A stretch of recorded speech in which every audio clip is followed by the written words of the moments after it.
قابلیت اندیشیدن یکی از شگفت‌انگیزترین موهبت‌های انسان است. توانی که از دل آن فرهنگ و تمدن، کتاب و هنر، فلسفه و تکنولوژی زاده شده‌اند.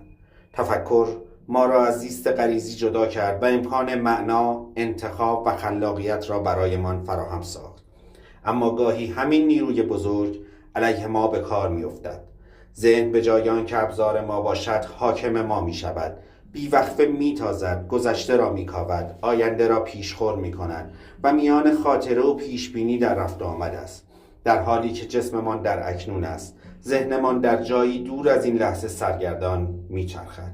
تمام روز خیال میسازد، نقشه میکشد، گفتگوهای ناتمام را بازسازی میکند یا کابوس آنچه هنوز رخ نداده را میپروراند. اما پرسش اصلی این است: آیا این جریان بیپایان فکر به زندگی ما عمق و کیفیت می‌دهد یا تنها ما را از حضور در واقعیت زندگی این لحظه باز می‌دارد؟ مشکل خود فکر کردن نیست. ذهن قرار است بیاندیشد. مشکل همانجاست که ما هر فکری را حقیقت می‌پنداریم و بیدرنگ در احساسات ناشی از آن غرق می‌شویم.